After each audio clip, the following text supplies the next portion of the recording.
शुभविवाह या मालिकेच्या 14 जानेवारीच्या भागामध्ये आकाश भूमी आता जेवत तर नाहीतच, फक्त पाणी पितात, पण जेवणाची ताटं बाहेर ठेवून हात धुण्यासाठी ज्या वेळेला आलेले आहेत त्यावेळेला बलदेवने त्यांच्यापर्यंत अचूक निरोप पोचवलाय. दोन माणसं त्यांच्या माघारी आता बोलत बसलेली आहेत आणि ते सांगतायत, माझी केस तर खरं गायकवाडांकडे होती, पण गायकवाड आउट ऑफ इंडिया गेलेत आणि त्यामुळे आता गायकवाडांच्या सोबत कसं काय हे करायचं काहीच कळायला मार्ग नाही आहे. आणि त्यामुळे आता गायकवाडांची भेट पण होणार नाही.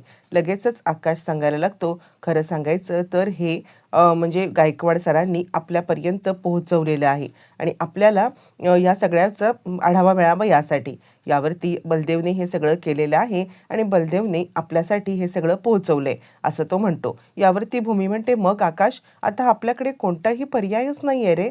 आता आपण काय करायचं आहे की जेणेकरून आपल्याला म्हणजे इथून बाहेर पडता येईल. आकाश म्हणतो, काहीतरी विचार केलाच पाहिजे, नाहीतर ना ह्या बाहेर असलेल्या सगळेच जण आपल्याला या सगळ्यामध्ये अडकवायला बसलेले आहेत. काहीही करून इथून आपल्याला बाहेर पडायलाच पाहिजे. इकडे तोपर्यंत पौर्णिमा रागिणीला कॉल करते आणि रागिणीला कॉल करून लगेचच पौर्णिमा सांगायला लागते, हॅलो आई, एक बातमी आहे. त्यावरती ती म्हणते, काय बातमी, काय सांगा मला, म्हणजे झाली का, त्यांना जेल झाली का? यावरती लगेचच आता इकडे सांगायला लागते ती की नाही नाही, जेल कशी काय होईल त्यांना इतक्या लवकर नाही, पण खरं सांगू का, त्यांना आता फासावरती चढवायलाच पाहिजे असं रागिणी म्हणायला लागते. त्यावरती ती म्हणते, अहो नाही आई, ऐका, फासावरची सुद्धा न्यूज नाही आहे, न्यूज काहीतरी वेगळीच आहे. आणि त्यानंतर मग ती सांगायला लागते की न्यूज ही आहे, सगळ्यात महत्त्वाची न्यूज आहे ते म्हणजे, आणि ती सगळं फ्लॅशबॅकमध्ये सांगायला लागते. ज्या वेळेला बलदेवने ते पेपर घेऊन आलेला आहे त्यावेळेची सगळी बातमी ती सांगायला लागते. बलदेव पेपर घेऊन आलाय, त्याने ते पेपर ज्या वेळेला म्हणजे आपल्या नावावरती प्रॉपर्टी केलेत ते कपाटात ठेवलेत, हे सगळं सगळं आता तिने बघितलेलं आहे. आणि मग नंतर ज्या वेळेला बलदेवने ते पेपर ठेवलेत, ते पेपर ठेवून बलदेव तिकडून निघून गेलाय आणि त्यानंतर तिने स्वतः जाऊन ते पेपर उघडलेत. ते पेपर ज्या वेळेला तिने उघडले आणि त्यावेळेला तिला समजलंय की आकाश आणि भूमी या दोघांनी सगळी प्रॉपर्टी बलदेवच्या नावावरती केलेली आहे आणि तिच्या तळपायाची आग आता मस्तकात गेलेली आहे. तिला आता इतका राग आलाय, हे काय केलं सगळं, आणि तेच ती रागिणीला सांगत आहे. त्यावेळेला रागिणी तिला आता म्हणत आहे, काय, हे कसं शक्य आहे? नाही नाही, हे असं काहीतरी व्हायला नको आहे. मला तर काहीच कळायला मार्ग नाही आहे की काय झालंय ते. यावरती हे बघ, तू एक काम कर, मी तुला सांगते, या सगळ्यामध्ये आता आपल्याला अपूर्वाच्या खांद्यावरती बंदूक ठेवायला लागणार आहे. काहीही झालं तरीसुद्धा मी जे सांगते तो प्लॅन वर्कआउट कर आणि मग त्यानंतर पुढे काय करायचं ते आपण बघूया. असं म्हटल्यावरती लगेचच आता इकडे आलेली आहे ती म्हणजे अपूर्वा. अपूर्वा आल्यावरती तिला आता लगेचच पौर्णिमा म्हणते, अपूर्वा आलीस? अगं ये, बस. यावरती अपूर्वा म्हणते, तू अजून का जागी आहेस? काय नक्की चाललंय तरी काय तुझं? तू इतका वेळ का बरं बसलेली आहेस? यावरती ती म्हणते, अगं ये ना, मला तुझ्याशी खूप महत्त्वाचं बोलायचं आहे. बरं झालं ना एकदाचं सगळं प्रकरण निपटलं ते. यावरती ती म्हणते, प्रकरण निपटलं? कसलं प्रकरण निपटलं? कशाबद्दल बोलत आहेस तू? यावरती लगेचच पौर्णिमा सांगायला लागते, अगं तुला माहीत नाही का, म्हणजे आपण जे काही बोललो होतो त्याच्यावरती सोल्युशन निघालं ना. यावरती पौर्णिमा म्हणते, अगं आकाश आणि भूमी यांच्या नावावरती प्रॉपर्टी असल्यामुळे ही प्रॉपर्टीचे शेअर्स असा ढासळायला लागले होते, हे मी तुला बोलले होते ना. आणि त्यानंतर मग आता लगेच ॲक्शन झाली की सगळी प्रॉपर्टी बलदेव दादाच्या नावावरती झाली. म्हणजे आकाश भूमी यांनी सगळी प्रॉपर्टी बलदेव दादाच्या नावावरती केली. असं म्हटल्यावरती आता इकडे पूर्णपणे अपूर्वाला काहीच माहीत नाही आहे. आणि त्यानंतर मग आता पौर्णिमा म्हणते, अच्छा, म्हणजे तुला काही माहीत नाही आहे का? आणि तुला बलदेव दादानी सांगितलं नाही का? अरे सॉरी सॉरी, मला खरंच माहीत नव्हतं की तुला हे माहीत नाही आहे. म्हणजे बलदेव दादाने सुद्धा तुझ्यापासून सत्य लपवून ठेवलं तर? यावरती ती म्हणते, नाही नाही, म्हणजे बलदेव असं सत्य मुद्दाम लपवणार वगैरेतलं नाही आहे. खरं सांगायचं तर तो आता म्हणजे सांगेल मला थोड्या वेळाने वगैरे. यावरती पौर्णिमा म्हणते, नाही सांगणार. सांगायचं असतं ना तर त्याने कधीच सांगितलं असतं. म्हणजे कसं आहे, त्याने तुला सांगितलेलंच नाही आहे, म्हणजे याचा अर्थ एकच होतो की त्याला तुला काही बोलायचंच नव्हतं. असं म्हटल्यावरती मग लगेचच अपूर्वा विचार करायला लागते. त्यावरती पौर्णिमा म्हणते, बघ ठीक आहे, म्हणजे आता मी काय म्हणते ते नीट लक्षात दे. म्हणजे कसं आहे ना, काही झालं तरीसुद्धा तू त्याची बायको आहेस, त्याने तुला सांगायला पाहिजे होतं. आणि त्यानंतर अपूर्वा विचार करते, नाही नाही, काहीही झालं तरी सुद्धा ही आकाशभूमी यांची प्रॉपर्टी मला ह्या माझ्याच नावावरती करून घ्यायला पाहिजे. पौर्णिमाने उलटा डाव साधलाय आणि तिला बरोबर आपल्या जाळ्यामध्ये अडकवलेलं आहे. आणि त्यानंतर मग आता तिचा प्लॅन यशस्वी झालाय, पण इतकंच करून आता ती थांबणार नाहीये. तर तिचा पुढचा प्लॅन आता सुरू होणार आहे. पण अपूर्वा मात्र आता विचार करते नाही, काही झालं तरी सुद्धा ती प्रॉपर्टी माझ्या नावावरती करून घ्यायला पाहिजे. इकडे आकाशभूमीला आता काहीच हे करत नाहीये आणि म्हणजे तिला त्यांना समजत नाहीये की गायकवाड नाहीयेत, आपल्याला इथून सुटायला मार्ग नाहीये. काय करायचं, काय करायचं? आणि त्यानंतर प्रार्थनेच्या वेळेला जेव्हा दोघं जण एकत्रितपणे आलेले आहेत, त्यावेळेला लगेचच भूमी म्हणते, आकाश काही ठरवलेस का तू? काही करायचं आहे ते आपण? यावरती लगेचच आकाश सांगतो, भूमी आपल्याकडे दुसरा कोणता पर्यायच नाहीये आपल्याला इथून पळून जाण्या वाचून. आपण आता पळून जायचं आहे इथून, कळतंय का? काही झालं तरी सुद्धा आता इथे थांबण्यामध्ये काहीच अर्थ नाहीये, कारण आता आपल्याकडे दुसरा कोणताही मार्गच नाहीये. असं म्हटल्यावरती भूमी सांगते, ठीक आहे, पण काय करायचं, कसं करायचं? त्यावरती आकाश म्हणतो, चिंता करू नकोस, मी सगळं सगळं ठरवलेलं आहे. तुला मी नंतर सांगतो सगळं काय करायचं ते. म्हणजे आपण इथून बाहेर पडण्यासाठीचा सगळा प्लॅन रेडी आहे. असं म्हणत प्रेक्षकांनो, आता इकडे आकाशने काहीतरी प्लॅन केलेला आहे इतकं मात्र नक्की. बरं, तोपर्यंत हवालदारांना अपूर्वा फोन करते आणि काय त्यांचे व्यवस्थित हाल चालू आहेत ना? यावरती आता हवालदार सांगतायत, हो हो, त्यांचे हाल अगदी व्यवस्थितरित्या चालू आहेत. म्हणजे खरं सांगायचं तर आता त्यांना अशा रूममध्ये ठेवले जिथे खूप सारे मच्छर आहेत, त्यांना अशा ह्याच्यात ठेवले की जिथे ना अजिबात फॅनसुद्धा नाही आहे. फॅन तर नाहीच आहे, पण त्याचबरोबर आता इकडे मच्छरांनी इतकं त्यांना कापून कापून टाकलं असेल ना, की आता मच्छर त्यांना इतके फोडून टाकतील की ते आता मच्छरांच्या साठी बनलेले आहेत असं आहे. आणि दुसरं म्हणजे गुंडांच्या इथे त्यांना ठेवलेलं आहे, त्यामुळे ते गुंड पण त्यांना त्रास देतात. त्यानंतर जेवण इतकं घाणेरडं की ते जेवतच नाही आहेत. दुसरी गोष्ट म्हणजे त्यांना हे दिलेलं आहे, त्यांना पाणी जे दिलं ना, ते पाणी पण प्यायच्या लायकीचं नाही. पाणी पण ज्या वेळेला पितात, ज्या वेळेला अगदी त्यांना वाटते की आपण मरणाच्या दारात आहोत, तेव्हा 2 घोट पाणी पितात. बाकी खाणं पिणं तर सगळं त्यांचं बंदच करून टाकलेलं आहे. त्यावरती लगेचच आता इकडे अपूर्वा खूपच खुश होते आणि वा, हे तर बाकी तुम्ही खूपच छान केलं असं म्हणायला लागते. असेच त्यांचे तिळतिळ करून हाल झाले पाहिजेत असं ती म्हणते. बरं, हे सगळं चालू असताना मग आता लगेचच अपूर्वा विचार करते, बलदेवच्या नावावरची प्रॉपर्टीचं सत्य मला त्याने सांगितलं नाही. आणि हा विचार करत असतानाच तिकडे आता पौर्णिमा येते. पौर्णिमा आल्यावरती आता इकडे पौर्णिमा सांगायला लागते की हे घे पेपर आणलेत मी बनवून. यावरती ती म्हणते, पेपर पेपर कसले आहेत? यावरती पौर्णिमा सांगायला लागते, हे बघ बलदेवदादाची तू याच्यावरती सही घे. म्हणजे खरं सांगायचं तर आता हे योग्य नाही आहे, पण मी तुला सांगते ना, ही प्रॉपर्टी तुझ्या नावावरती सेफ राहील. म्हणजे कसं आहे ना, तू अजिबात चिंता करू नकोस. काय झालं तरी सुद्धा बलदेवदादाची सही घेतलीस ना, तर तू ती प्रॉपर्टी तुझ्या नावावरती करून घेशील आणि त्यानंतर ती तुझ्याच नावावरती राहील. यावरती आता अपूर्वाला हे पटलंय, पण तरीसुद्धा ती म्हणते, अगं पौर्णिमा असं कसं? पौर्णिमा म्हणते, अगं त्यात काय आहे? म्हणजे बलदेवदादा इतका साधा भोळा आहे ना, की त्याला ह्या प्रॉपर्टीची नीट राखण करता सुद्धा येणार नाहीये. आणि म्हणून म्हणून तू प्रॉपर्टी तुझ्या नावावरती करून घे ना. काही झालं तरी सुद्धा प्रॉपर्टी ही तुला मिळाली की संपलं. असं म्हटल्यावरती मग लगेचच आता इकडे अपूर्वा विचार करते, ही पौर्णिमा किती मूर्ख आहे ना. म्हणजे खरं सांगायचं तर आता ही मला प्रॉपर्टी आणून देते, कमाल झाली नाही का? म्हणजे आता मी ह्यांचं इतकं मन जिंकलेलं आहे की आता ही बलदेवच्या विरोधात चाललेली आहे. जो बलदेव जो आधीपासून इथं राहतोय आणि आता त्या बलदेवच्या विरोधात जात ही आता माझ्या आता फेवरमध्ये काम करते. कमाल झालं, वेडीच आहे ही पौर्णिमा.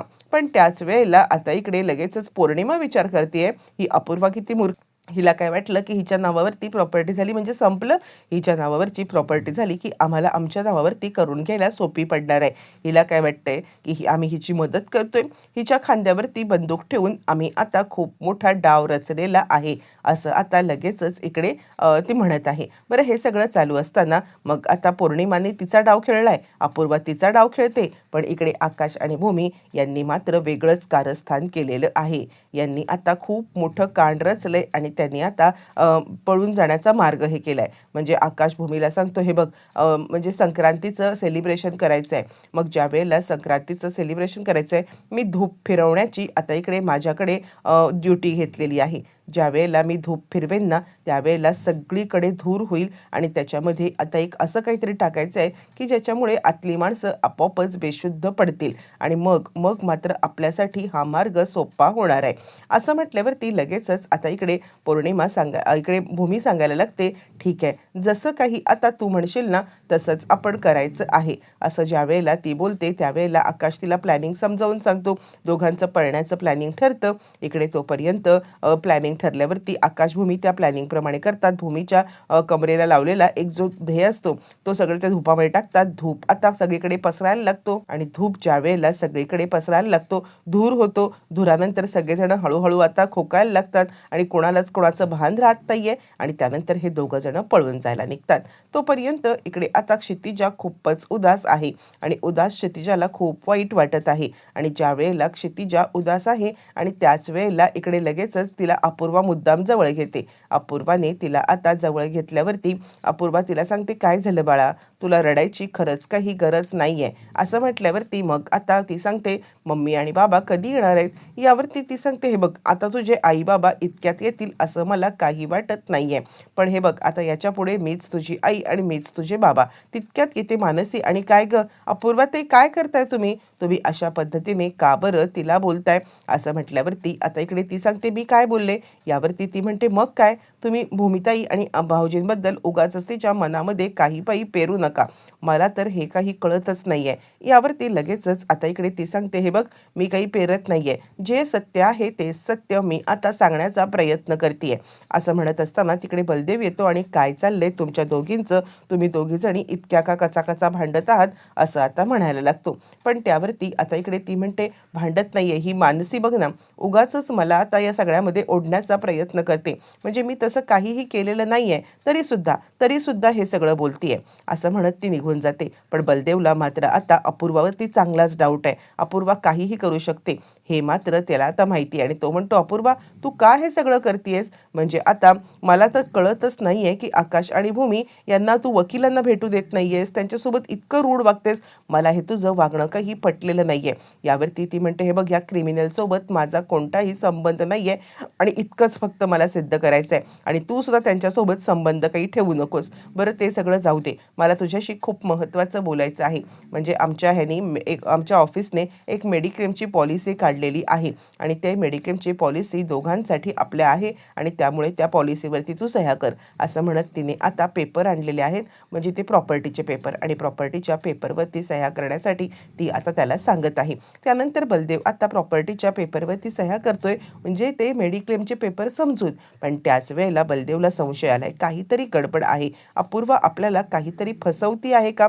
असं म्हणत लगेचच तो आता विचार करतोय आणि त्याच वेळेला मग आता लगेचच इकडे तो अपूर्वाला म्हणतोय, अगं तू अशा पेपरवरती जर का हात ठेवलेस तर मी कशी सही करणार आहे, वाचू दे पेपर. यावरती ती म्हणते, पेपर वाचायची काहीच गरज नाहीये, मी काय तुला फसवणार नाही का, साधे मेडिक्लेमचे पेपर आहेत तर तुला वाचायची काही गरज नाहीये, तू असंच सही कर. असं म्हणत तिने आता बलदेवला टोटली ब्लाइंड हे करून सही करायला सांगितलंय. पण आता मग बलदेव तिथली कॉफी आहे ती अलगद त्याच्यावरती सांडवतो आणि अपूर्वा चिडते, हे काय केलंस तू. यावरती तो म्हणतो, सॉरी अगं मी काय हे मुद्दाम नाही केलेलं आहे, चुकून आता माझ्याकडून हे सगळं घडलेलं आहे, तू उगाचच हे करू नकोस आणि हे मेडिक्लेमचेच पेपर आहेत ना, तू पुन्हा बनव. असं म्हणत त्याने मुद्दाम कॉफी सांडवले आणि तो विचार करतोय, मला अपूर्वा तुझ्यावरती चांगलाच डाऊट आहे, तू काहीतरी माझ्यापासून लपवती आहेस, कसले तरी पेपर आहेत हे सांगत नाहीयेस आणि म्हणून म्हणून मुद्दाम मी कॉफी सांडवलेली आहे.